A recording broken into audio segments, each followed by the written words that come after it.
Madam fans ಬಾಯಲ್ಲಿ ಒಂದು ಸುದ್ದಿ ಹರಿದಾಡ್ತಿದೆ. ಇಂಡಿಯಾ ಪಾಕಿಸ್ತಾನ ಯುದ್ಧ ನೋಡಾಯಿತು, RCB ಕಪ್ ನೋಡಾಯಿತು, ರಚಿತಾ ಮದುವೆ ಆಗಿ ನೋಡ್ತೀವಿ ಅನ್ನೋದು. ಅದು ಫ್ಯಾನ್ಸ್ದಲ್ಲ, ನಿಮ್ಮದೇ ಪ್ರಶ್ನೆ ಅಲ್ವಾ? ನಿಮ್ಮದೇ ಪ್ರಶ್ನೆ ಅದು.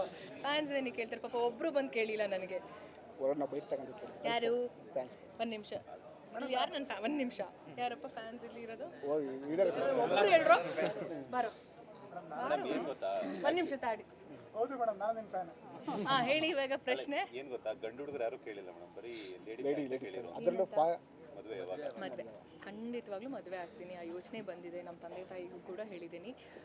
ಹುಡುಗನ ಏನೆಲ್ಲ ಕ್ವಾಲಿಟೀಸ್ ಇರುತ್ತೆ ನೋಡೋದಕ್ಕೆ ಸ್ಟಾರ್ಟ್ ಮಾಡಿದ್ದಾರೆ. ಅಲ್ಲ, ರಚಿತಾರಾಮ್ ಅವರ ಹುಡುಗನಿಗೆ ಏನೆಲ್ಲ ನಾನು ಭಗವಂತನ ಬಿಟ್ಟಿದ್ದೀನಿ. ಅವನು ಯಾರನ್ನ ಕರ್ಕೊಂಡು ಬಂದು ಇವ್ ನನ್ನ ಮದುವೆ ಆಗು ಅಂತ ನನಗೆ ಹೇಳ್ತಾನೋ ಅದೊಂದು ಹಿಂಟ್ ಅಂತ ನಮಗೆ ಆ ಸೈನ್ ಇರುತ್ತಲ್ಲ. ಸೊ ಅದು ದೇವ್ರಿಗೆ ಬಿಟ್ಟಿರುತ್ತೆ. ದೇವ್ರು ಯಾರನ್ನ ಕಳಿಸ್ತಾನೋ ಸಂಪೂರ್ಣವಾಗಿ ಅಕ್ಸೆಪ್ಟ್ ಮಾಡ್ತೀವಿ. ಮೇಡಮ್, ಕೂಲಿಲಿ ವಿಲನ್ ಆಗಿ ಆರ್ಭಟಿಸಿದ್ದಾರೆ. ಕನ್ನಡದಲ್ಲಿ ಯಾವಾಗಾದ್ರೂ ವಿಲನ್ ರೋಲ್ ಮಾಡ್ತಾ ಇದ್ದೀರಾ?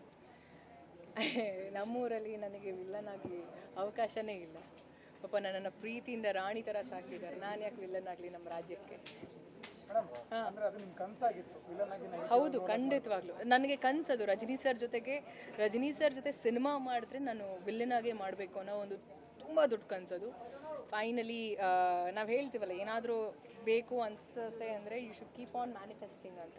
ನನ್ನ ಮ್ಯಾನಿಫೆಸ್ಟೇಷನ್ ವರ್ಕ್ ಆಗಿದೆ. ಆ್ಯಂಡ್ ಇವತ್ತು ಎಲ್ಲ ಕಡೆಯಿಂದ ಒಳ್ಳೆ ರಿವ್ಯೂಸ್ ಸಿಕ್ಕಿದೆ ನನಗೆ. ಆ್ಯಂಡ್ ನೀವು ಎಲ್ಲರೂ ಇಷ್ಟಪಟ್ಟಿದ್ದೀರಾ ಆ ಪಾತ್ರನ. And I am glad. I think ಎಷ್ಟೋ ತಿಂಗಳಾಗಿ, ವರ್ಷ ಆದಮೇಲೆ ನಾನು ಇವತ್ತು ಮೀಡಿಯಾ ಜೊತೆ ಇಂಟ್ರ್ಯಾಕ್ಟ್ ಮಾಡ್ತಿರೋದು. ಕೂಲಿ ಮಾಡಬೇಕಾದ್ರೂ ಅಷ್ಟೇ ನನಗೆ ಅವಕಾಶ ಇರಲಿಲ್ಲ.